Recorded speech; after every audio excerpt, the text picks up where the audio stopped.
Bonjour à tous, aujourd'hui on va regarder une petite astuce sur le Push Maxi.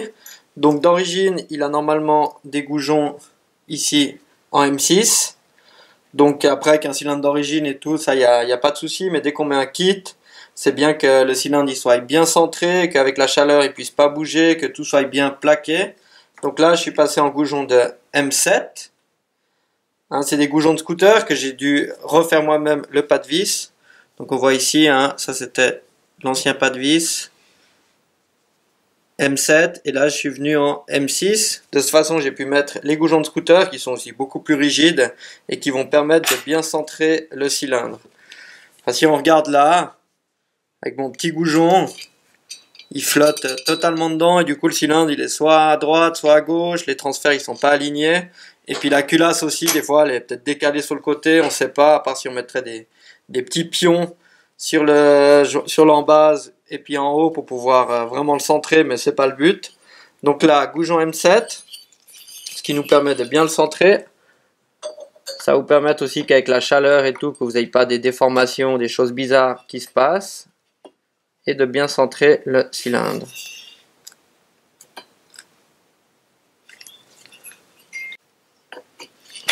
Voilà, et là on voit, quand je rentre le cylindre, il ne peut plus bouger de gauche à droite comme avant. Il vient bien se plaquer, c'est rigide. Et puis après, je peux venir mettre ma culasse avec le O-ring, parce que là c'est beau d'avoir un O-ring, mais bon, si le O-ring il est dans la chambre de combustion, ça sert à rien, il va brûler, ça va pas jouer. De nouveau pareil, là on a vraiment de la difficulté à la centrer. Et puis maintenant, on est bien plaqué.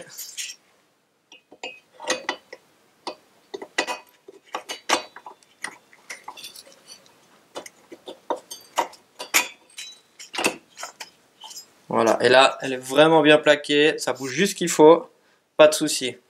Et là, on peut y serrer à 10 Newton, comme d'habitude, avec bien sûr les écrous en M7. Je rappelle que juste, pour faire le pas de vis, il vous faut une filière. Après, si vous avez un petit peu moins la fibre mécanique, il existe aussi des goujons qui ont été faits, qui sont super bien finis, déjà prêts, que vous pouvez mettre sur les cylindres, qui ont bien sûr le diamètre intérieur, au moins M7, M8, mais normalement, ça devrait passer sur tous les cylindres. Alors pour la deuxième astuce, on va regarder pour le carbu Bing 1515 ou le 12 aussi. Donc ça c'est un Bing copy, c'est pas un original. Donc ça peut arriver que des fois pour le régler, c'est un peu plus compliqué, on n'arrive pas très bien à le régler. Donc si vous n'arrivez pas du tout à le régler, si vous changez de 10 points le gicleur et il ne se passe rien, ce que vous pouvez essayer, c'est changer le diffuseur. Donc on vient là, on ouvre la cuve et puis on va venir changer le diffuseur ici. Donc avec une douille de 5 mm. Le diffuseur, c'est où il y a le gicleur qui est pris dessus. Donc là, moi, je l'avais déjà changé. Ça, c'est un diffuseur que j'ai récupéré dans un carburateur d'origine, 2,12A. Après, on a des autres, je pense qu'ils fonctionnent aussi. Mais déjà, un diffuseur récupéré dans le carbu, il était, je pense, un petit peu mieux fini.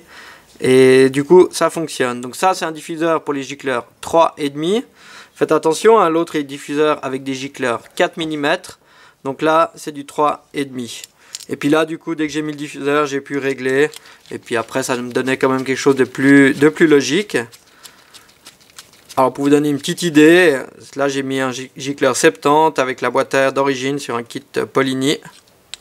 Après, ça dépend aussi toujours où vous habitez, à quelle altitude et quel type de moteur vous avez. Et après, quand j'arrivais plus ou moins bien le régler, j'ai eu un autre souci, c'est que j'arrivais pas du tout à régler le ralenti. Donc j'ai essayé plein de combines, j'arrivais bien à régler le carbu, mais le ralenti pas du tout. Donc ça veut dire qu'il accélérait au ralenti. Donc en général quand ça accélère au ralenti, c'est qu'il y a une prise d'air. Alors ici le petit souci, si vous regardez là, vous voyez là la grande ouverture, ici, c'est où il y a le serrage de la pipe. Donc là c'est vraiment un problème, c'est que vous pouvez avoir des prises d'air. Ça veut dire que l'étanchéité se fait sur juste 2 mm au fond. Et puis on sait que des fois, ces pipes, elles sont pas 100% droites. Le carbu, il n'est pas 100% droit. Donc, ce que vous pouvez faire quand vous mettez la pipe, déjà, le truc basique, c'est que vous la mettez bien au fond. Parce que si vous la mettez genre juste comme ça, voilà, la prise d'air, elle est énorme. Ça peut genre juste pas fonctionner. Donc là, vraiment bien la mettre au fond, ça c'est important. Ou sinon l'idéal, ce que je vous conseille de faire, parce que sinon c'est vraiment pas possible, c'est vous venez ici, on prend un O-ring, Je vous donnerai les dimensions et puis où on peut le trouver. On vient le mettre au fond ici. On voit, on a le O-ring, on vient bien le paquer sur la gorge au fond. Et puis après, on vient mettre notre pipe. Tac. On y plaque bien. Et puis là, vraiment, on est étanche. Hein. Là, on voit le O-ring au fond, là. Du coup, c'est vraiment étanche, tout est plaqué. Et puis là, direct, eh ben, le ralenti, il était nickel. J'ai plus de soucis, plus de variation de régime au ralenti. Voilà 2-3 astuces. Après là, ça le recule un petit peu, donc c'est à vous d'adapter la boîte à air. Si vous êtes passionné, vous pouvez couper un petit bout la pipe, mais dans quelle mesure vous allez être droit, parce qu'ici, il faut être le plus droit possible, que ça plaque le mieux possible sur le O-ring. Donc je vous conseille de juste modifier un petit peu la boîte à air.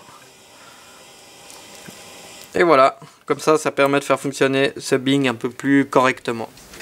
Petit rappel, moi je l'ai fait fonctionner avec une boîte à air de Maxi S. Alors, je vais essayer de vous retrouver la référence. Donc elle a plus de volume que celle du Maxi N. Et puis l'entrée, là c'est quand même plus gros. Donc vraiment elle a plus de volume. Donc elle permet de laisser un petit peu plus passer l'air. Et puis toujours en faisant un bruit plus que respectable. Ici j'ai coupé, vous pouvez encore ragrandir ici si vous voulez. Après ce qu'il ne faut pas, c'est venir faire des trous. Parce que là ça aspire de partout, ça refait du bruit, c'est vraiment pas top. Ce qui est bien, c'est ici, soit vous venez faire juste des trous là, ou vous enlevez, vous décapsulez le petit bout ici, que ça puisse bien aspirer de l'air. Mais allez pas faire des trous partout dans la boîte à air.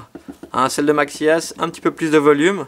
Mais du coup, elle est fournie avec la douille là, pour qu'on puisse la mettre avec le carbu. Bing 15-15, ou 12. Mais bon, faut mettre du 15.